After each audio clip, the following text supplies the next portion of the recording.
Hello my dear students. सबसे पहले इस वीडियो में मैं आप लोग से कुछ कहना चाहता हूँ, वो ये कि प्लीज़ इस वीडियो के बारे में, ये जितना भी सारा मैं वीडियो डालता हूँ उसके बारे में कमेंट करें कि आपको ये वीडियो कैसा लगता है, ये मेथड ये कैसा लग रहा है, कि क्या कोई और मेथड से बनाऊँ वीडियो। सो प्लीज़ मुझे ज़रूर सजेस्ट करें। आप लोग में से भी कुछ स्टूडेंट हैं जो मुझे सजेस्ट किए भी हैं, जैसे नागेंद्र हैं, रोहित राज हैं, रवि शंकर हैं, जिन्होंने कमेंट करके मुझे सजेस्ट किया, लाइक किया और जो उनको अच्छा लगा वो शेयर किया हमसे।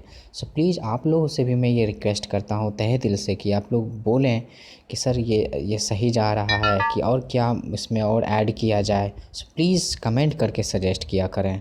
आई होप कि आपको ये समझ में आता होगा, ये जो मैं वीडियो बनाता हूँ पक्का मेरा विश्वास है कि आप ज़रूर समझते होंगे और रियलाइज़ करते होंगे कि मैं केमिस्ट्री में अच्छा कर पाऊँगा। सो अब मैं स्टार्ट करता हूँ फिर एमसीक्यू। तो यहाँ पे सबसे पहला एमसीक्यू यहाँ पे है 30 नंबर क्वेश्चन। देखिए यहाँ पे XYZ है। देखिए इस टाइप के क्वेश्चन कंपटीशन में भी पूछे जाते हैं और सीबीएसई बोर्ड में तो पूछे जाते हैं ही। तो देखिए XYZ यहाँ पे कोफिशिएंट के फॉर्म में दिया हुआ है, आप देख सकते हैं। तो आप अगर इसे बैलेंस कर लेंगे तो कहीं ना कहीं x के जगह पे, y के जगह पे और z के जगह पे कुछ तो वैल्यू आएगा, वो वैल्यू आपके ऑप्शन में मिल जाएगा, वो आंसर हो जाएगा। दैट मीन्स आप अगर बैलेंस करेंगे इस केमिकल इक्वेशन को तो PbNO3 Pb यहाँ पे दैट मीन्स यहाँ पे 2 आएगा, यहाँ पे x के जगह पे, और यहाँ पे आपका 2 आएगा और यहाँ z के जगह पे 4 आएगा जब आप बैलेंस करेंगे तब। तो दैट मीन्स x का वैल्यू क्या हो गया, 2 हो गया, y का वैल्यू क्या हो गया, 2 हो गया, और z का वैल्यू 4 हो गया। अब ऑप्शन में आप देखिए किस में है, 2 2 4 है। देख लीजिए 2 2 4 बी नंबर ऑप्शन में है। दैट मीन्स आपका आंसर बी नंबर होगा। इस तरह से भी क्वेश्चन पूछे जा सकते हैं कि देखिए बैलेंस रिएक्शन से कैसे क्वेश्चन एराइज किए गए हैं, आप रियलाइज करें। अब 31 नंबर क्वेश्चन देखिए, यहाँ पे पूछा जा रहा है कि कौन सा रिएक्शन प्रेसिपिटेशन और डबल डिस्प्लेसमेंट रिएक्शन का एग्जाम्पल है। दैट मीन्स डबल डिस्प्लेसमेंट होते हुए प्रेसिपिटेट भी फॉर्म करता हो। तब देखिए लगभग रिएक्शन में आपका देखिए ये भी डिस्प्लेसमेंट है बट सिंगल है, ये कम्बिनेशन का है, तो बी और सी तो ऑलरेडी नहीं होगा। अब डी और ए में सोचते हैं। डी और ए में देखिए ये न्यूट्रलाइजेशन रिएक्शन का एग्जाम्पल है ना, न्यूट्रलाइजेशन रिएक्शन का एग्जाम्पल है। बट यहाँ पे ये जो रिएक्शन है आपका, ये डिस्प्लेसमेंट डबल तो हो ही रहा है बट यहाँ पे प्रेसिपिटेट भी बन रहा है, FeOH का होल थ्राइस, जिसको आयरन हाइड्रोक्साइड भी बोल सकते हैं इसको। तो दैट मीन्स ये प्रेसिपिटेट PPT है, ये वाइट कलर का PPT है। तो इसका मतलब ये हुआ कि इस रिएक्शन में डबल डिस्प्लेसमेंट होते हुए इसमें PPT भी फॉर्म हो रहा है। दैट मीन्स आंसर इसका डी होगा। अब आगे बढ़ते हैं 32 नंबर क्वेश्चन पे। Which of the following reactions will not take place. That means कहने का मतलब इनमें से कौन सा रिएक्शन का जो ऑप्शन है वो नहीं सही है। अब देखिए जिंक यहाँ पे जिंक ज़्यादा रिएक्टिव है कॉपर से, ये आप जानते हो। तो दैट मीन्स जिंक डिस्प्लेस कर पाएगा कॉपर को, तो रिएक्शन तो यहाँ पॉसिबल है। अब यहाँ पे बी नंबर देखिए, बी नंबर में के और यहाँ पे Cl है, यहाँ पे भी पॉसिबल है, यहाँ पे भी ये हो जाएगा रिएक्शन, और यहाँ पे बी नंबर भी होगा, बन सकता है। लेकिन सी नंबर देखिए, सी नंबर में Zn और Mg, Zn और Mg में रिएक्टिविटी जो है Zn से ज़्यादा Mg का है। अगर आप रिएक्टिविटी सीरीज याद किए होंगे तो Mg ऊपर में है, जिंक नीचे है। दैट मीन्स यहाँ पे ये नहीं रिएक्शन होगा। क्यों? क्योंकि जिंक मैग्नीशियम को डिस्प्लेस ही नहीं कर पाएगा, क्योंकि मैग्नीशियम ही ज़्यादा रिएक्टिव है। सो ये 3rd नंबर क्वेश्चन का आंसर ये होगा। अब यहाँ पे 33 देखिए, which of the following involves combination of 2 elements. देखिए सारे ऑप्शन में कम्बिनेशन हो रहे हैं बट यहाँ पे मात्र 2 एलिमेंट। यहाँ पे देखिए नाइट्रोजन एक एलिमेंट है और हाइड्रोजन दूसरा एलिमेंट है, जो कि ये दोनों ही 2 एलिमेंट ही सिर्फ कंबाइंड कर रहे हैं और NH3 का फॉर्मेशन किया है।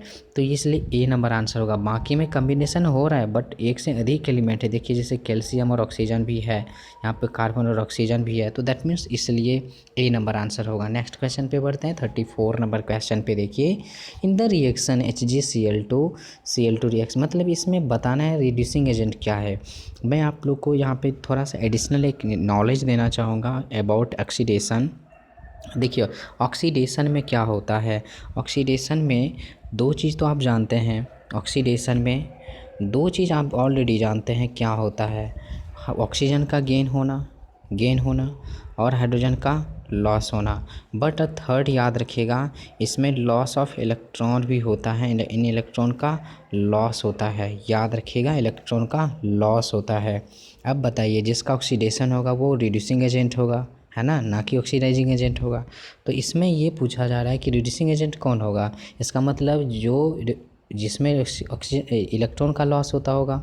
देखिए यहाँ पे हाइड्रोजन और ऑक्सीजन से आप फाइंड नहीं कर पाएंगे, इसलिए थर्ड मेथड लगाना ही पड़ेगा कि जिसमें इलेक्ट्रॉन का लॉस हो रहा होगा उसका ऑक्सीडेशन होता है, और जिसका ऑक्सीडेशन होता है वो रिड्यूसिंग एजेंट कहलाता है।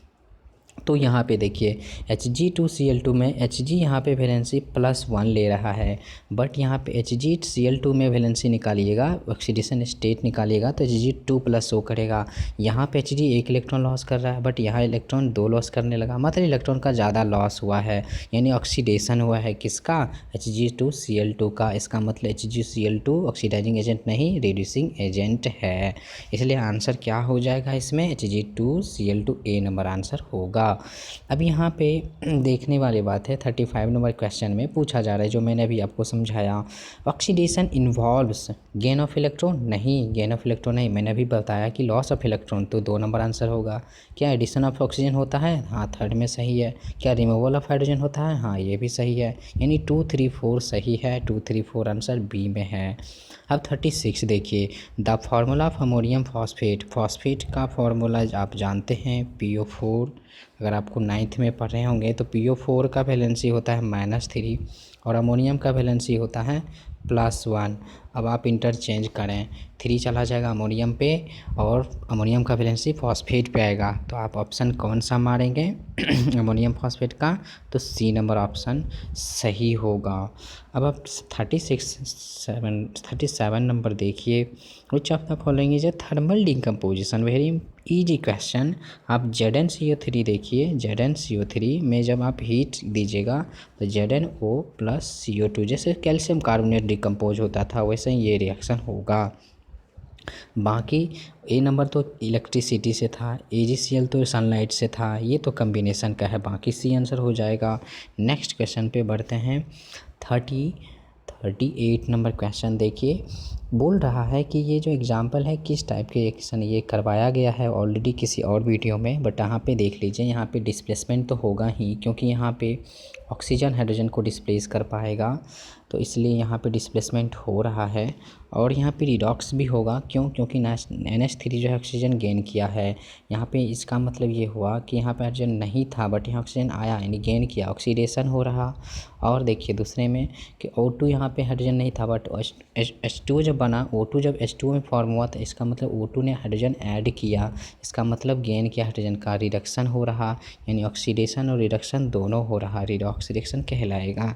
तो इसका मतलब इसमें डिस्प्लेसमेंट के साथ रिडॉक्स रिएक्शन भी है, 1 और थर्ड आंसर होगा जो कि C नंबर में है।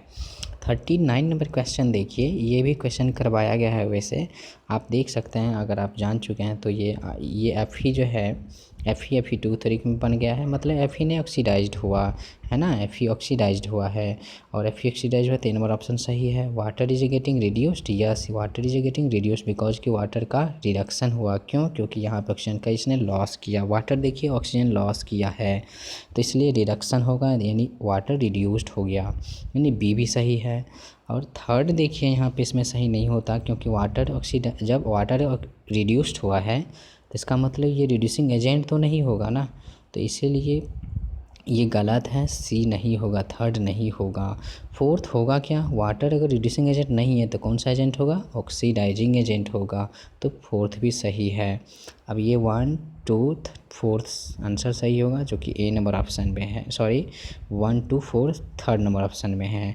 40 नंबर क्वेश्चन देखिए, which of the following are exothermic process, ये भी करवाया गया है, वैसे आप डायरेक्ट में बता देता हूँ, A नंबर में होगा, क्विकलाइम का जब वाटर डालोगे तो वो बॉयल करना स्टार्ट करता है, दैट मीन्स एनर्जी निकाल देता है, तो एक्सोथर्मिक होगा। और 2 नंबर में भी डाइल्यूशन ऑफ एन एसिड, ये भी सही है। जब डाइल्यूशन ऑफ एसिड करेंगे तो उस वक्त हीट थोड़ा निकलता है, इसलिए 1 और 2 आंसर सही होगा ए नंबर। अब नेक्स्ट क्वेश्चन पे बढ़ते हैं। जैसे 41 नंबर क्वेश्चन में आप देखिए कि which among the following is a double displacement reaction. Very good question. आप डायरेक्ट देख सकते हैं डबल डिस्प्लेसमेंट, पहला तो नहीं होगा जो कि सिंगल ही एलिमेंट डिस्प्लेस कर पाएगा, तो पहला नहीं होगा, सिंगल का है वो।